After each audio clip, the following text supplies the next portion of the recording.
சிறகடிக்க ஆசை சிறியல் நேர்களுக்கு வணக்கம். நம்ம சிறகடிக்க ஆசை சரியில்லை அடுத்து நீ நடக்க போதுன்றதை இந்த ஒரு வீடியோவில் ஒரு குட்டி ப்ரமோவாக பார்க்கலாம் வாங்க.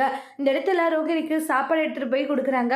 உங்களை பார்க்கும்போது கஷ்டமாக இருக்குது ரோகிணி, ஆனால் நீங்கள் தேவையில்லாத விஷயங்களை யோசிக்காதீங்கன்னு வாங்க. போதும் நிப்பாற்றி, இதுதான் சரியான நேரம்னு சொல்லிட்டு அப்படியே வந்து நீங்கள் இது பண்ணிட்டு இருக்கீங்க. அத்தை அடிச்சதெல்லாம் உங்களுக்கு சந்தோஷமாலாம் இருக்குது அப்படின்றாங்க. அப்படியெல்லாம் ஒன்றும் இல்லை, நீங்களே எல்லாத்தையும் புரிஞ்சுக்கணும். நான் என்ன பண்ணிட்டு ரோகிணின்றாங்க. நீங்கள் எல்லா விஷயங்களுமே தப்பாக புரிஞ்சுக்கிறீங்க. ஆமாம், நான் எல்லா விஷயங்களையும் தப்பாக புரிஞ்சுக்கிறேன், நீங்கள் தான் எல்லா விஷயங்களையும் கரெக்டாக புரிஞ்சுக்கிறீங்க அப்படின்ட்டுலாம் சொல்லி அந்த இடத்துல ரோகிணி பேசிட்டு இருக்காங்க. ரோகிணி எதுக்காக இப்படி பேசுகிறீங்க? ஏன்னா மீனா, உங்களை பற்றி தான் எனக்கு எல்லாமே தெரியுமே. ஆண்டியை அடிக்கிறது, ஆண்டியை வெறுக்கிறது, இதெல்லாம் உங்களுக்கு குதூகலமாக சந்தோஷமாக இருக்கும்ன்றாங்க. அம்மா தானேன்றாங்க. நீங்கள் நினைக்கிற மாதிரி எதுவுமே இல்லை, நான் அப்படிப்பட்டவளும் இல்லை. இந்த மாதிரி ஒரு சுச்சுவேஷன் இருக்கீங்க. சரி, உங்களுக்கு நம்ம ஆதரவாக இருக்கலான்னு வந்தால் நீங்கள் என்னை இந்த அளவுக்கு கேவலமாக பேசுகிறீங்க. ஆனால் ரோகிணி, நீங்கள் இப்படி பேசுறீங்கன்னு நினச்சி பார்க்கல. ஏன் தப்பு தான், நான் உங்களுக்கு பாவமாக இருக்குன்னு சாப்பாடு எடுத்துகிட்டு வந்தேன் பாருங்கள், அது என்னோட தப்பு தான் சொல்லிட்டு கோவமாக திட்டிட்டு அங்கேருந்து போயிடுறாங்க. அதுக்கப்புறம் ரோகிணி எந்த அளவுக்கு கொஞ்சம் கூட மனசாட்சி இல்லாத நடந்துக்கிறாங்க.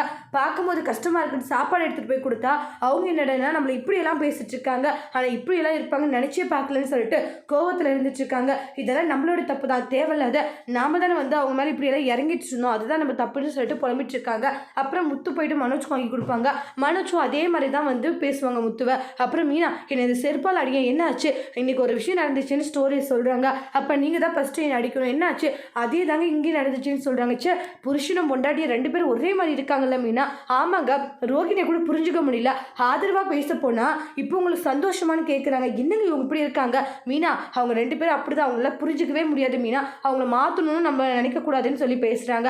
அதோட இந்த ப்ரமோவை முடிச்சிருக்காங்க.